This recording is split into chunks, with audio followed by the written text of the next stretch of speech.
Bonjour chers amis, soyez tous le bienvenue dans votre mission France en direct. Peut-être dû à la situation que vous êtes en train de vivre, le problème que vous êtes en train de traverser, vous vous sentez en cas perdu. Laissez-moi vous dire une chose. Vous qui avez, c'est-à-dire participé de cette émission, vous qui êtes là en train de voir ces images, sachez d'une chose, vous n'êtes pas en cas perdu. Vous avez été en cas trouvé. Et nous allons vous prouver ça au long de cette émission. Si vous êtes dans la souffrance, si toute votre vie a été, c'est-à-dire échec après échec, sachez, votre situation, elle peut changer. Et je dis peut parce que cela va dépendre d'une attitude. Mais une chose sera sûre, vous allez savoir quoi faire pour que votre vie, elle soit transformée. C'est pour cela que je vous invite à participer de cette émission, justement pour savoir quoi faire afin que vous veniez à surpasser ce problème que vous êtes en train de vivre actuellement. Chers amis, je veux laisser aussi à votre disposition la Mi 24 heures parce que nous avons des personnes bien habilitées pour vous entendre et pour vous conseiller. Comme nous savons écouter, nous savons aussi conseiller, aider. Et si vous voulez vous confier avec quelqu'un qui peut vous aider, alors il vous suffit d'appeler le 01 53 35 85 12. Vous allez recevoir l'aide que vous en avez besoin. D'accord? Maintenant, nous allons savoir comment était la vie de Théodore. Il va nous raconter comment était son passé, sa vie. Qu'est-ce qu'il a vécu dans sa vie. Restez attentifs parce que peut-être son passé, c'est votre présent. Accompagnez. Avant d'arriver au centre d'accueil, j'étais quelqu'un d'orgueilleux, narcissique. J'étais un peu hautain, mais tout ça, en fait, c'était une espèce de carapace pour cacher le manque de confiance que j'avais à l'intérieur de moi. Mais ce manque de confiance, en fait, il n'y a que moi qui l'avais, qui le voyais. Et les gens à l'extérieur, même à la maison, ne le savaient pas parce que justement, je faisais tout pour le camoufler à travers ce que je faisais dehors. En fait, ce côté orgueilleux, ça se passait comment? C'était vraiment plus à l'extérieur, c'était à l'école, au quotidien, au foot. C'est que je montrais ce côté orgueilleux à travers les filles, en fait. Pour moi, en fait, pour cacher le manque de confiance que j'avais, je devais montrer aux gens que j'étais capable d'avoir n'importe quelle fille, qu'elle soit plus âgée, que ce soit la sœur d'un ami, que ce soit une amie à moi.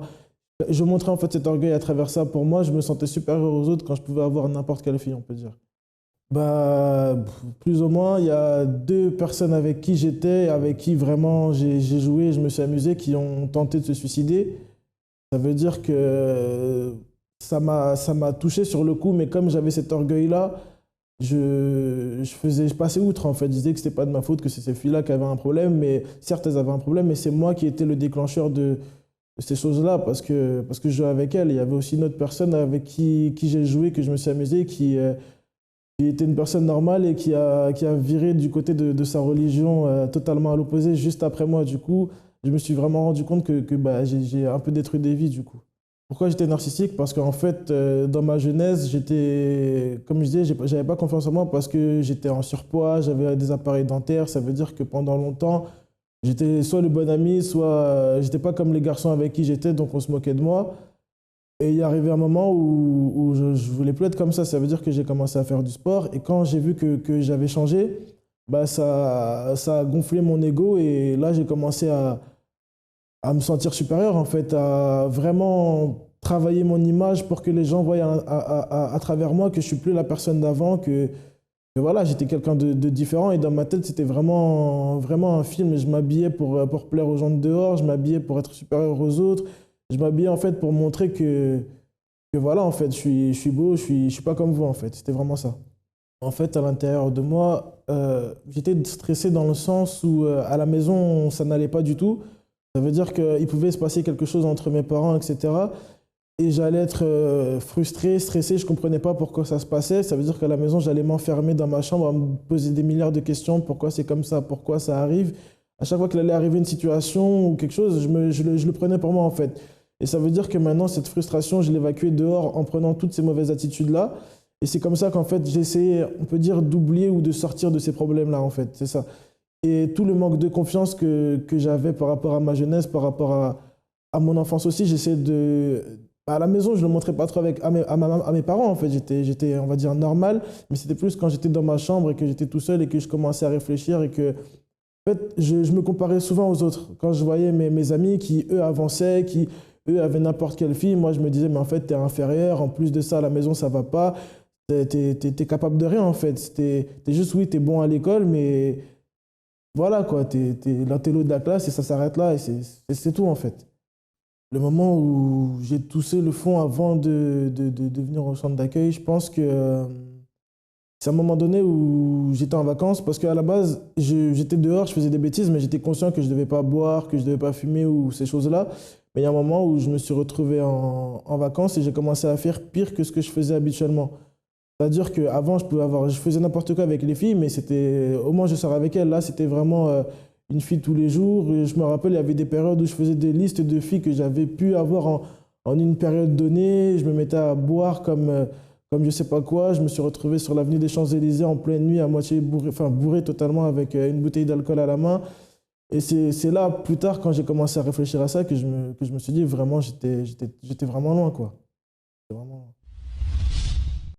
Voyez, Louis, une personne qui vivait d'apparence, mais qui manquait en lui confiance, c'est-à-dire était une personne qui, à l'intérieur, il se trouvait angoissé, était opprimé.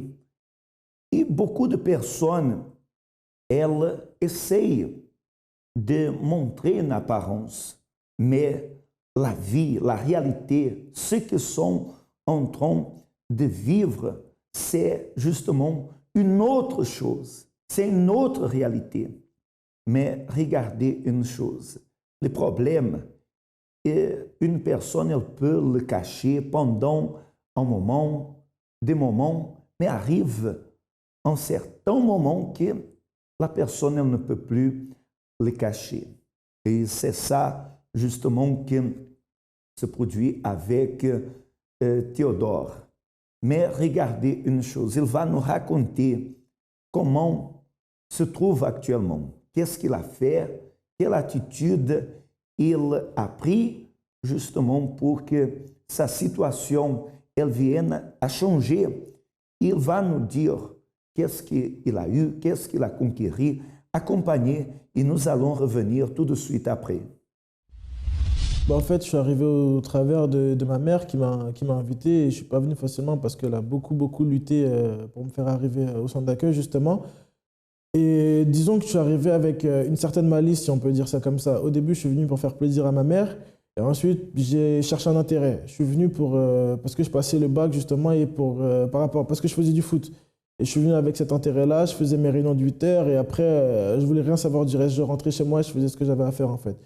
Et pendant un certain temps, même un long moment, je suis venu comme ça, jusqu'à j'ai commencé à participer aux réunions des jeunes, où je suis venu, on va dire, pas parce qu'on m'avait forcé un peu, et je venais, j'écoutais, mais je repartais sans plus. Et à un moment donné où je me suis dit, bon, je suis là, il faut quand même que les choses avancent. Donc j'ai commencé un peu à m'investir petit à petit, sans forcément comprendre pourquoi je faisais ça. Et je ne suivais pas vraiment tous les conseils, parce que quand on vient et qu'on veut vraiment changer de vie, on doit laisser ce qu'on faisait derrière.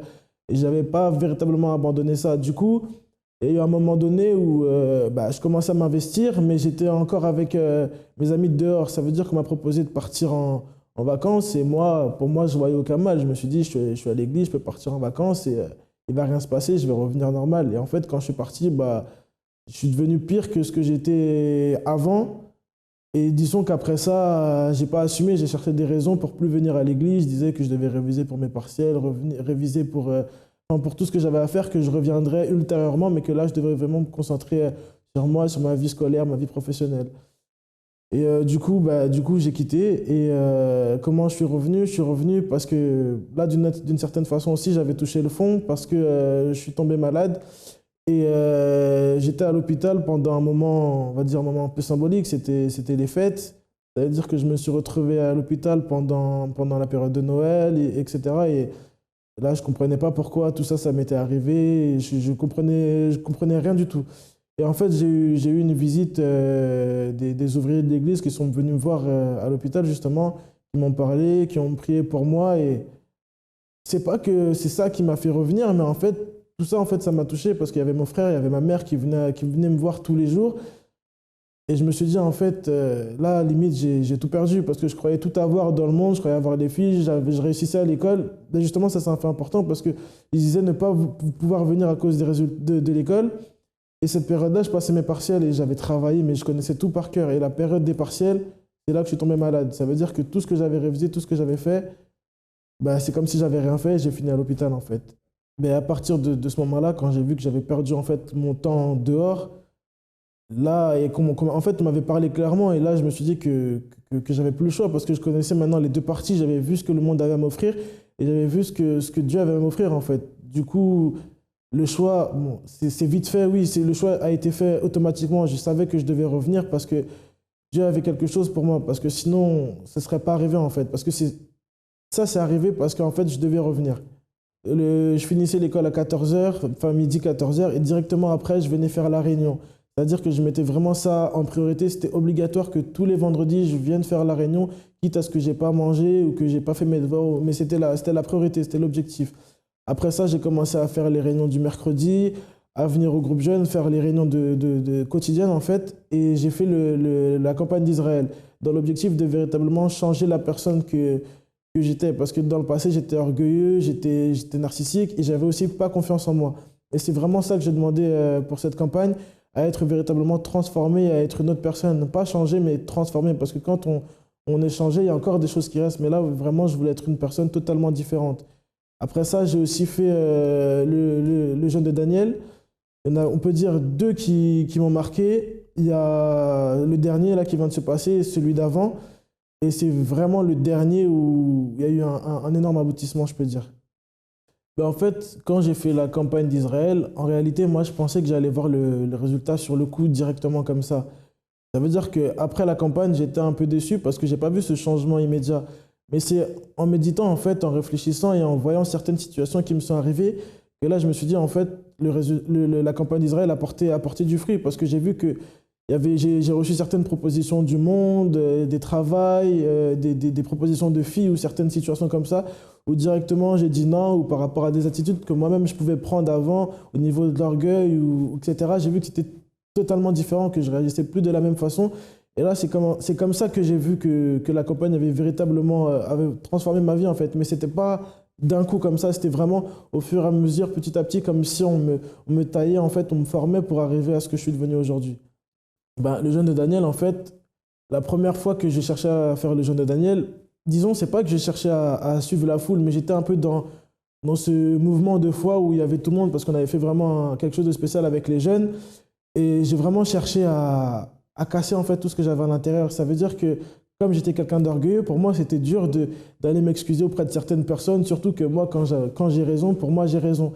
Et là, même si j'avais raison et que j'avais un conflit avec une personne, je suis allé voir ces personnes, je suis allé m'excuser. Les personnes qui ont essayé de se suicider à cause de moi à l'époque, je les ai recontactées, même si c'était difficile, je me suis excusé, même si sur le coup ces personnes-là m'ont envoyé balader ou tout ce qu'on veut, mais j'ai fait cet effort-là de véritablement casser ce que j'avais à l'intérieur de moi, casser véritablement tous les défauts que j'avais. Je sais que je ne serai jamais parfait, mais j'ai reconnu en fait les erreurs que j'avais.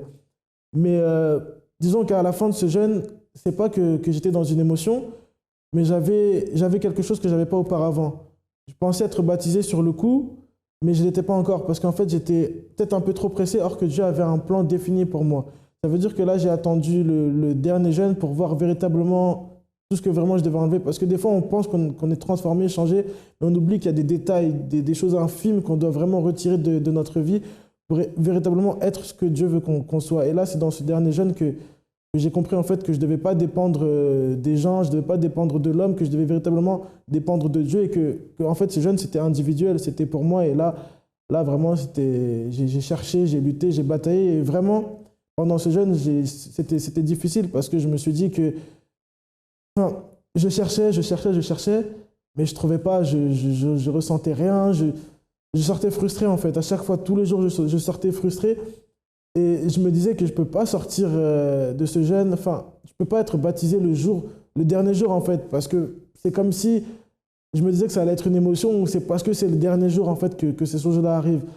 Mais je devais en fait m'efforcer de chercher, persévérer dans ce jeûne. En fait, j'ai vraiment appris que quand on veut quelque chose, il faut creuser, il faut persévérer pour le chercher. Ce n'est pas quelque chose qu'on obtient automatiquement.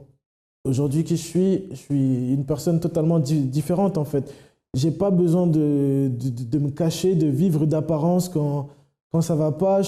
En fait, je suis moi, je suis bien, j'ai pas de manque de confiance, je suis quelqu'un de totalement différent en fait.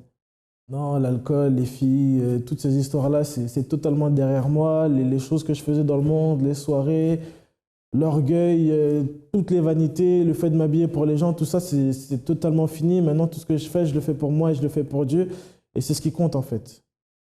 Le centre d'accueil, pour moi, c'est une porte de sortie, en fait. C'est une échappatoire. Parce que là où j'étais, en fait, j'étais entre quatre murs. J'étais, comme on l'a dit tout à l'heure, au fond du gouffre. J'étais totalement perdu. Et le centre d'accueil, pour moi, c'était une main tendue. Ça m'a relevé, en fait. Ça m'a donné une nouvelle vie.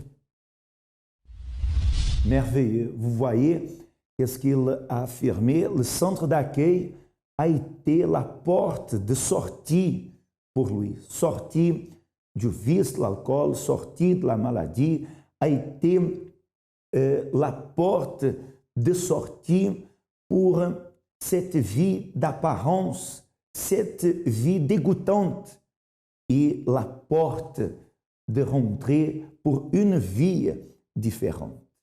Et c'est ça que vous avez l'opportunité.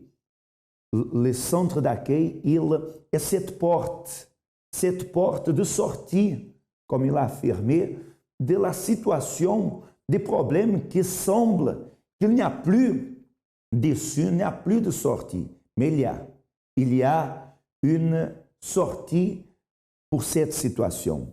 Et Dieu, il est la sortie. Pour cela, chers amis, si vous vous avez identifié avec son cas véridique, alors maintenant c'est le moment que vous veniez à prendre l'attitude.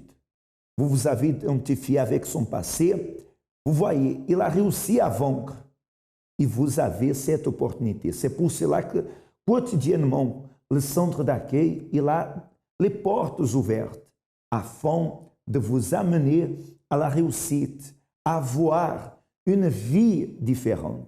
Ce que vous ne pouvez pas faire, c'est rester les bras croisés, rester justement sans rien faire. Peut-être vous dites, mais Armando, j'ai déjà fait tant de choses, j'ai déjà cherché la solution dans la religion, dans l'occultisme, j'ai déjà cherché sorcier, la magie, mais ma situation s'est empirée. Vous avez besoin de chercher Dieu, le Créateur. Et en venant au centre d'accueil, vous allez savoir quoi faire pour que votre situation elle vienne à changer, pour que le pouvoir de Dieu il se manifeste dans votre vie. Nous allons à d'autres cas véridiques et nous allons revenir tout de suite après. Avant d'arriver au centre d'accueil universel, j'étais une personne dépressive, ce qui m'a entraînée à devenir une personne rebelle. J'avais un manque à l'intérieur de moi parce que les problèmes dans ma famille ont fait que je suis devenue une personne rebelle, dépressive. Ça m'a emmenée à manger sans cesse, sans limite. Et tout ça, mon père, il le voyait, mais il ne disait rien. Et ça m'a fait comprendre que j'étais invisible à ses yeux. Et je suis tombée encore plus dans ma dépression. Alors, je n'avais aucune idée suicidaire ou quoi que ce soit du même type. Mais voilà, c'était vraiment que ça, de me remplir en fait, de me remplir de n'importe quoi, de tout ce qui passait par ma main. J'étais très rebelle à l'école, je me battais beaucoup. Et on ne m'a pas jetée du collège du tout, parce que j'avais des bons résultats. Mais au bout d'un moment, j'ai lâché ces efforts. Et c'est là que mon père a commencé à me reprendre, mais j'ai toujours continué dans cette attitude rebelle. Et c'est là que j'ai commencé à prendre du poids. Et quand j'ai commencé à prendre du poids, j'ai reçu beaucoup de moqueries de la part de mes propres amis, même de mes proches. Pour eux, c'était normal, mais moi, ça me faisait encore plus du mal. Et je suis encore plus tombée dans ma dépression aussi avec ça. Et au bout d'un moment, je me suis révoltée contre moi-même. Et c'est là que j'avais à peine 13 ans et je pesais aux alentours de 80-85 kilos. Je ne m'aimais pas du tout. Je me dévalorisais. Pour moi, j'étais une personne moche, repoussante et franchement, je ne m'aimais pas du tout. Quand je me voyais, ben, j'avais vraiment pas, comment dire, cette force en fait qui pouvait me faire relever, de changer d'attitude. Franchement, j'avais rien de tout ça. Je me disais, bon, je suis comme ça et je vais vivre avec. Ben, quand je mangeais, je me sentais bien. Pour moi, quand je mangeais, c'était le seul moment où je pouvais... Parce que c'était comme si je pouvais combler ce manque qu'il y avait à l'intérieur de moi. C'était vraiment manger pour me fatiguer et aller dormir. Le moment le plus difficile pour moi, c'est quand mes frères et sœurs ont quitté la maison pour aller vivre avec ma mère. Parce que j'étais toute seule contre ma belle-mère. Parce qu'elle voulait prouver son autorité sur moi. Mais moi, je n'acceptais pas qu'elle prenne la place de ma mère. Et on a commencé à avoir beaucoup de disputes, vraiment tous les jours. Pour tout et pour rien, c'était tout le temps des disputes. Et ça me faisait mal de voir que mon père la défendait et que moi, j'étais un peu mise sur le côté. Ça me faisait très mal. J'ai connu le centre d'accueil universel par une amie qui m'a ramenée à la Force Jeune. Donc par là, j'ai connu le centre d'accueil universel. J'ai commencé à venir le dimanche, le lundi, le jeudi et surtout le vendredi. C'est-à-dire que quand le pasteur y parlait, je me sentais touchée. Ça parlait vraiment de la situation dans ma famille en fait. Et c'est là que j'ai commencé à prendre des nouvelles attitudes. Pour moi, venir au centre d'accueil universel, c'était que pour ma famille. Je voulais seulement changer ma famille. Ma famille, en fait, elle est divisée. Et il y avait beaucoup de disputes, de bagarres, vraiment que de la violence. Et je voulais vraiment que ça s'arrête. Et un jour, j'en ai discuté avec un ouvrier qui m'a expliqué que si je voulais que ma famille change, il fallait que ça commence déjà par moi, que je prenne de nouvelles attitudes. Le pasteur qui était là à cette époque m'a beaucoup aidé, m'a beaucoup soutenu, on a prié ensemble. Et du coup, j'ai commencé à prendre des nouvelles attitudes. C'est-à-dire, par exemple, quand je voyais ma belle-mère me crier dessus, je ne répondais pas. Pour moi, il fallait que, même si ça bouillonnait à l'intérieur de moi, il fallait que je me retenais, je la regardais, je disais oui, je vais faire. Même si je savais qu'il y a quelque chose, c'était pas moi, je disais oui, c'est moi et je vais faire.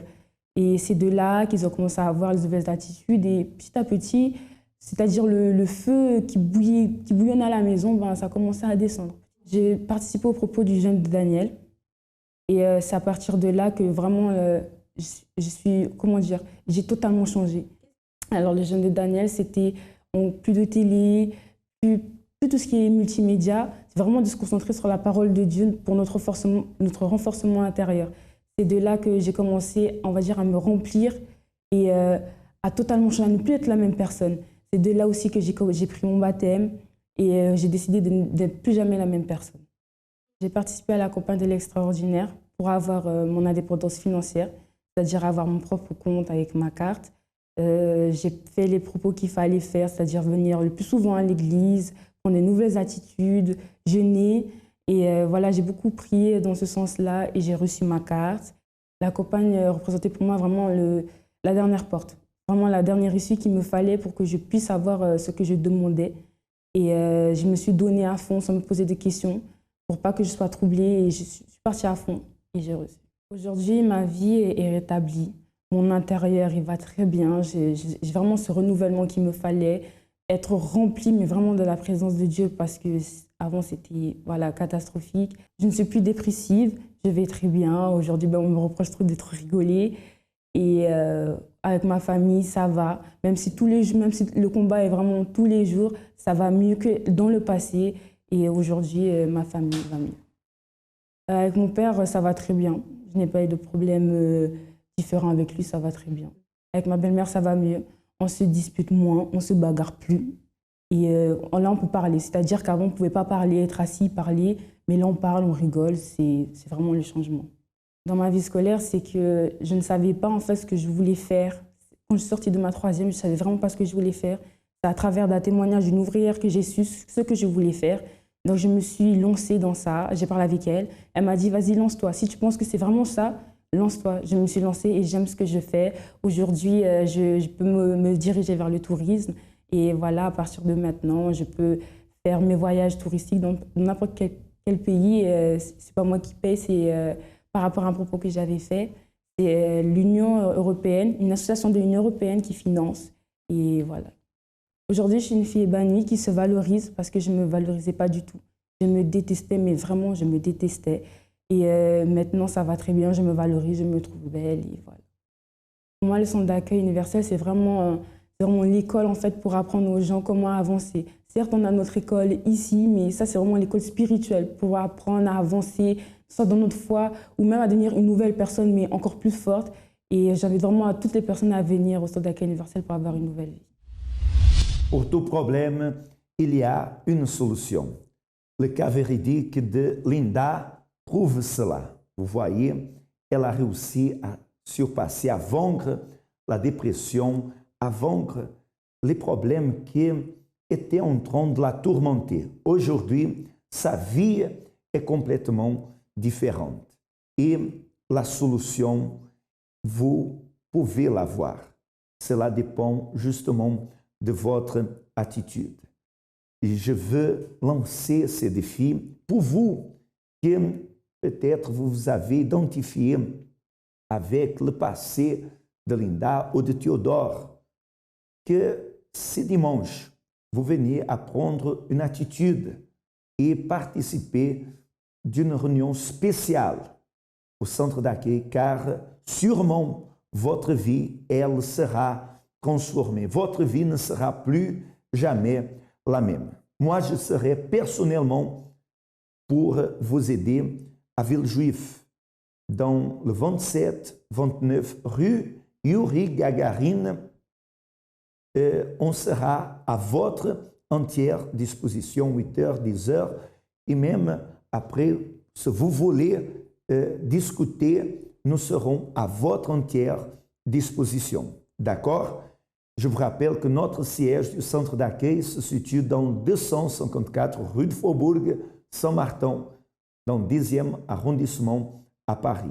Et pour vous qui habitez dans un autre département, une autre région, et vous voulez connaître le plus proche de chez vous, appelez le 01 53 35 85 12. Chers amis, a été un immense plaisir d'être là ensemble avec vous. Je vous souhaite à tous que le Tout-Puissant illumine votre vie. À la prochaine.